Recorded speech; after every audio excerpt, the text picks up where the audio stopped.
Hey everybody, what's going on? Helmite here, bringing you another video from Grab the Lantern today. It's Tuesday and the patch notes for patch 8.7 have been posted, and that means it's time for another patch note rundown. As always, I'll be going through the biggest changes in this week's patch and letting you guys know what you can be looking forward to in the coming weeks. Now, 8.7 is a small patch in the big patch, small patch cycle, so there aren't as many huge, colossally game-changing changes in this patch, but a lot of small things aimed at dealing with competitive outliers and making some underwhelming champions feel a little bit better.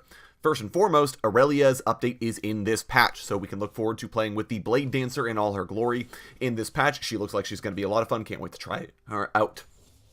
Next up, moving on to champions.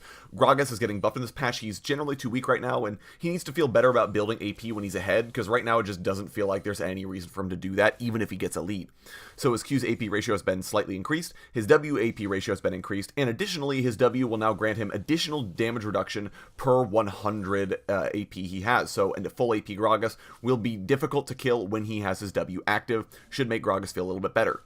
Elise is getting buffed as well. She's been weak for quite a while. Her Q's base damage has been increased, and her E's cooldown has been decreased in order to give her a little bit more of that early game pressure that we've all come to know and love from Elise.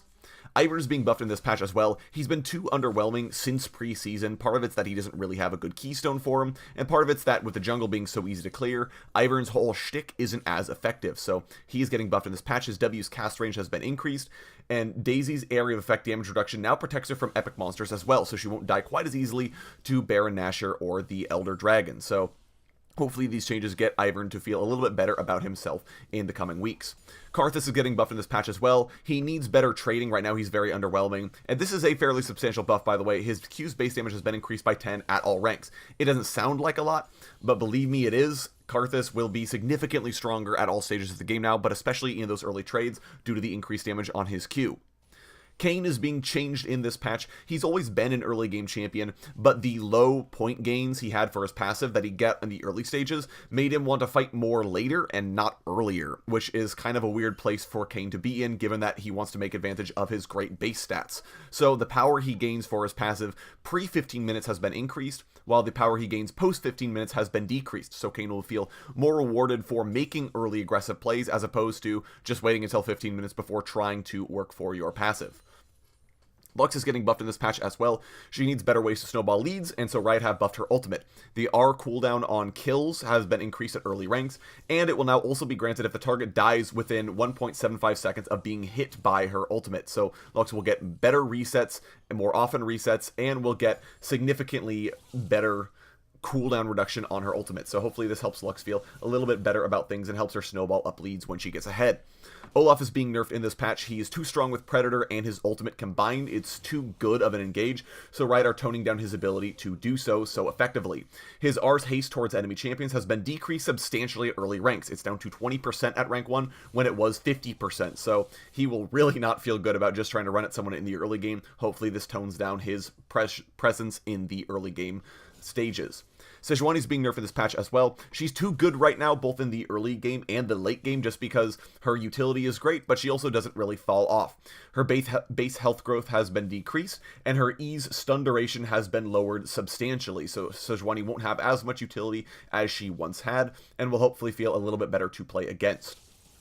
Finally, for champions, Swain is being nerfed. He's finally too strong. We all knew it was coming. He needed to have some of his power toned down, and this has finally happened. His Q's cooldown has been increased at early levels, and the base damage has been reduced, so hopefully it feels a little bit better to fight against Swain in the early stages of the game when he should be at his weakest. Moving on to items. Ginsu's Rageblade has had its cost increase. It's way too cost efficient for the stats it gives right now. It was arguably a buff, not really a nerf, and didn't really open the item up, so hopefully this makes it feel a little less overbearing to play against. Locket of the Iron Solari's shield values have been nerfed across the board, both the base health scalings, the base scalings, everything about this has been nerfed, so hopefully Locket will not be so incredibly powerful that everyone has to build it. And Ninja Tabby's armor has been reduced, and the auto attack reduction has been increased to make it less of a general buy this when you need armor option, and instead more of a I need this for the auto attackers that are fed or that I'm playing against in my lane.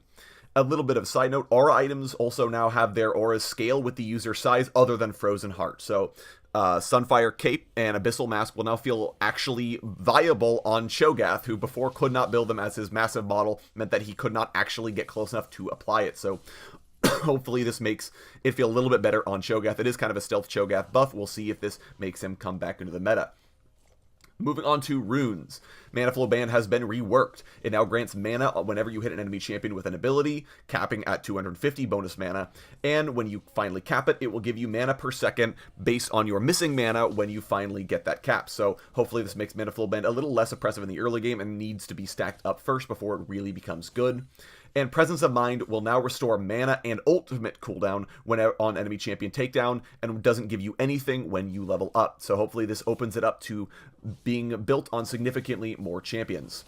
Finally, a couple of miscellaneous changes. Presence of Mind will now restore mana and misreading the wrong line there. Cannon minion values have been increased and caster minion values have been decreased, so you will be significantly more rewarded by forcing an enemy champion to miss the cannon minion than you were before, and casters aren't worth quite as much anymore.